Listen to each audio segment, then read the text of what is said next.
limbs in sections, okay? Now, what I thought in my mind was that let's have curves and more elaborate shadowing possibilities for the anime technique. And it was basically an advanced machine version of what would have happened anyway with that kind of a machine. And being an industrial designer, I could sort of synthesize that transfer to a more elaborate fabrication method for the story and appreciate the mechanical joints and all that and make them look more contemporary.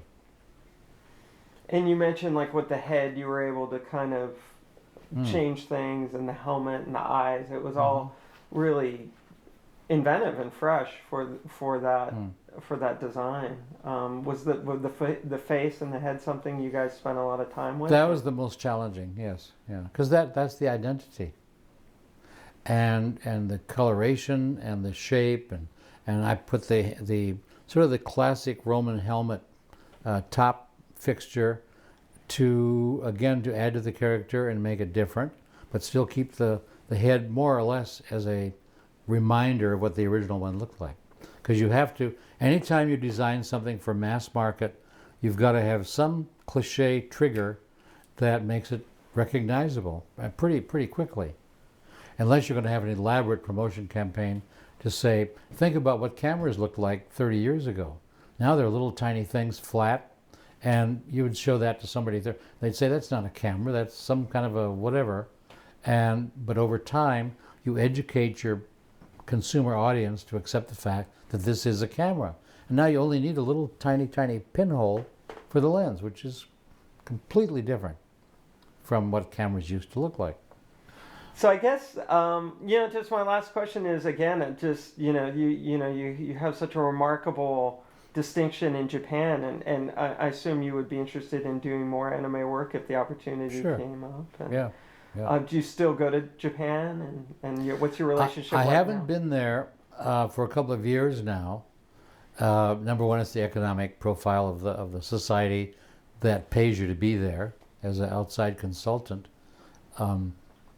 We were going to go to Korea for a science fiction convention. That was canceled. And the last time we're supposed to be in Tokyo for a convention, and just before the tsunami hit the power plant and all that horrible business. And so we didn't go. We'd already canceled the appearance for other organizational reasons prior to that. But had we gone, it would have been a disaster because they canceled the Congress anyway.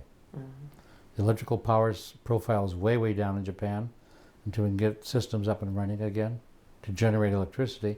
And it's a very highly electrified society. It kind of makes me think, I think we all took pause, and, we all live on a fault line here. And, going back to your, sort of reputation as an urban planner, is there any way you think to build things better to resist? You're dealing with history, and you just can't redo it. Yeah. The future starts from right now, and we still got a lot of stuff. You just don't start from zero. Right. So you have to keep going to piling happen. It on. It's going to happen, yes. Do you think you would ever want to design your own, like if someone said, okay, Syd, we want you to design Syd Mead as City Incorporated, would you ever take on a complete urban redevelopment?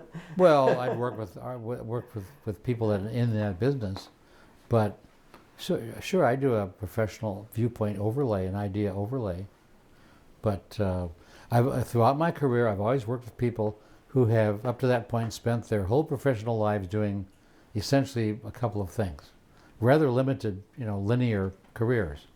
And then I come in and listen to them very carefully and absorb what's happened so far up to that point, and then I'm given the license to reassemble what I've just learned into a new, maybe a profile of that same idea. And that's what I've done over and over and over again. Yeah, that's a beautiful summary, I think, of your career. Really. So that's it. Awesome.